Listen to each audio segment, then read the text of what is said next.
It's really about, healing from within, and it's not just about, the sites, the tumor sites, but it's really about everything that has caused that. It's the root cause, getting down to what is making cancer in my body and how do I stop it. Hi, my name is Janice Riggins. I am 53 years old. I'm from Grand Prairie, Texas, and in Grand Prairie, I'm also a registered nurse. I was recently diagnosed with stage 3 carcinoma to the left breast and lymph nodes back in March, approximately around March 27th. That totally began my journey, especially thinking through the fact that I've been a nurse for 30 years in conventional medicine. That's all I really knew. And so I started digging in, doing a lot of research. I will say that the most probably frightening part of this journey was at the very, very beginning. You've got so many thoughts and emotions going through your brain, and the fear of the unknown certainly can grab you. But I would say that I kept just continuing to go to my true north, and a lot of praying. And one day I found a website that was the Oasis of Healing. And before really digging into that, I was already being pushed through the system, if you will. And this is a system that I've worked in for, like I said, well over 30 years. And this is just how I always knew the system to work is you get a diagnosis, then the next thing you know, you are getting referrals to multiple physicians. So you don't really even have time to sit and think, what's my next step? What's the best thing for me? Within 24 hours, I had an appointment with my oncologist, my surgical oncologist, my radiation oncologist, all giving me dates of what was coming next. What did I need to do? And this was my only option.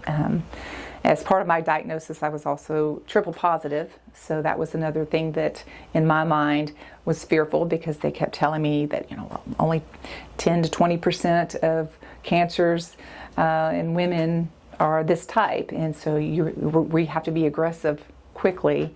And so that was the reasoning and the rationale for the speediness at which we needed to start chemo. So as you can see, that was one of the things I did do initially was I initially started chemotherapy and going down the conventional route. And the whole time that I was sitting in that chair, I just knew in my heart this was not the place for me. I was supposed to do 6 rounds of chemotherapy. And probably by my second one, my doctor knew that I was going to come in there with a list of questions. And 90% of them he would not really answer. And so I would always leave there feeling a little empty. My third round, when I went there and I walked in, and the nurses were all very nice and pleasant. But again, I think for me, I felt like I was going there trying to teach them other alternatives of things and, to look for: diet, nutrition, all of the things that were just not being managed. My mental health, another thing, was just constantly running in fear. And when I walked in my third round of chemo, I remember seeing a box of donuts and a case of Ensure sitting on the counter, and it said to the patients, please help yourself.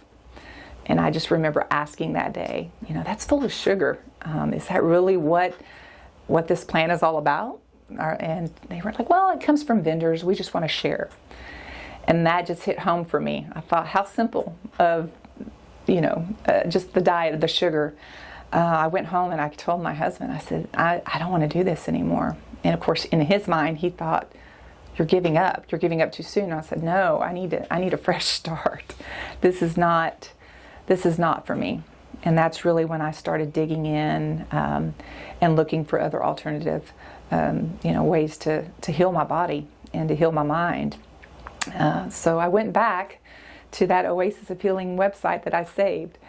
And when I did, I called and got a lovely return call back from Andy, and we just started talking about the alternatives and how the Oasis of Healing really did have an all-inclusive way for someone to come and feel,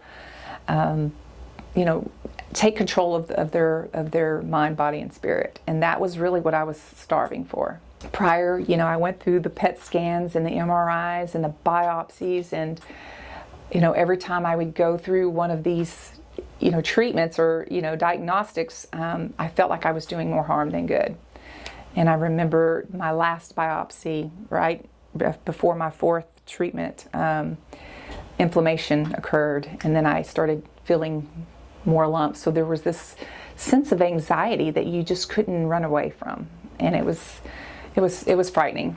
And I knew in my heart of hearts that I had to get away from that. I knew then. I said, "Sign me up. I'll be there in 2 weeks from now. Just got to get things in order." And my husband, Tommy, supported me 100%. And my family initially was like, "Whoa, wait, this is pretty drastic. You're not going to be doing treatment." I said, "Oh, I'm going to be getting treatment, but it's really about healing from within, and it's not just about the tumor sites, but it's really about everything that has caused that. It's the root cause, getting down to what is making cancer in my body, and how do I stop it." So I realized early on in my journey that it's not about just shrinking of a tumor, but it's about your gut health and your mouth and your mental health, all of the things combined that you receive here that has helped me immensely. It has brought me back to emotions and feelings that I have suppressed for many, many years, that I realize now that kind of could have been keeping score, if you will, within my mental health. And so that has transformed immensely. I knew that everything that I was putting in my mouth, everything that I was doing with the treatments, it was just another step towards healing. And so there was this. It wasn't that sense of anxiety that I had going into chemotherapy. It was more like, this is a release. This is a release for me, and my body has been starving for this, and I haven't been listening to it. And this was a time for me to be even away from my family. While I had family coming and going through the course of the 6 weeks, it was a time for me to find myself. And that's where I would say one of the biggest things that I found here was regaining my sense of spirituality. Everyone here has been like family. They keep you on task, but also have fun doing it. We love to dance, and we love to, just play around with each other and the nurses and just everyone, the knowledge that you gain day by day. And if you forget, they're here to remind you. And it is truly like a tribe. And I'll never forget this moment. It is what I would say has provided me the tools in my toolkit, so that when I go back home, which I'm leaving tomorrow, I'll be ready, and it's full gas, full foot on the gas throttle there, and just ready to overcome anything I have that's coming my way. I had my last PET scan this past week, and so happy to report that they could not find any uptake in any of the tumor sites. So I'm blessed.